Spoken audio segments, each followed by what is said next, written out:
अस्सलामुअलैकुम। उम्मीद करती हूँ मेरी यूट्यूब फैमिली सब ठीक-ठाक होंगे। अल्लाह ताला आप सबको खुश रखे, अपने हिफ्ज़-ओ-मान में रखे।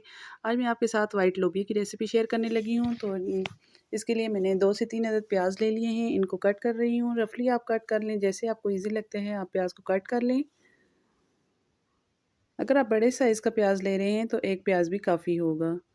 तमाम प्याज को कट करने के बाद हम इसे जो है लोबिया में शामिल कर देंगे, जो कि मैंने पहले से 2 कप पानी में डाल दिया था बॉयल होने के लिए।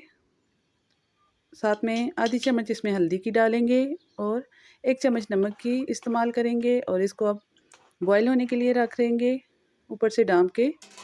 जब तक हमारा लोबिया बॉयल होता है तो आप जल्दी से मेरी वीडियो को लाइक कर दें। चैनल पर नए हैं तो सब्सक्राइब करना ना भूलें। ये आप देख सकते हैं लोबिया बहुत ही अच्छे तरीके से गल चुका है। अब हम इसके लिए तड़का तैयार करेंगे।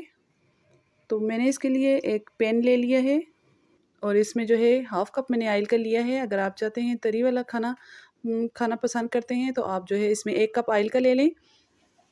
क्रश किया हुआ मैंने इसमें जो है लहसुन डाला है। आप चाहें तो इसमें पेस्ट भी शामिल कर सकते हैं। जैसे ही लहसुन का कलर चेंज होगा, गोल्डन सा कलर होगा, तो हम इसमें 3 अदद बड़े साइज़ के टमाटर कटे हुए शामिल करेंगे और इसको हमने इतनी देर पकाना है कि बहुत ही अच्छा सा मसाला हमारे पास तैयार हो जाए।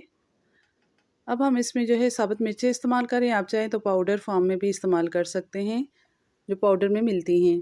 तो मैं ये साबुत मिर्ची इस्तेमाल कर रही हूँ। आप चाहें तो इन्हीं को भी पाउडर बना के इस्तेमाल कर सकते हैं। अब बहुत ही अच्छे से जब हमारा मसाला तैयार हो जाएगा तो हम इसमें बॉयल किया हुआ लोबिया शामिल करेंगे और इसको जो है 5 से 8 मिनट के लिए पकाएंगे। जब ये पक जाएगा तो हम इसमें बिल्कुल लास्ट में जो है गरम मसाला ऐड करेंगे। आधा चम्मच इसमें गरम मसाले की हम शामिल करेंगे और 1 चम्मच कसूरी मेथी की शामिल करेंगे और 1 से 2 मिनट पकाएंगे। ये आप देख सकते हैं हमारे जो है वाइट लोबिया तैयार हो चुका है। ये इसकी फ़ाइनल लुक। इसी के साथ मैं अब आपसे इजाज़त चाहूँगी। मिलती हूँ नेक्स्ट रेसिपी के साथ। अल्लाह हाफ़िज़।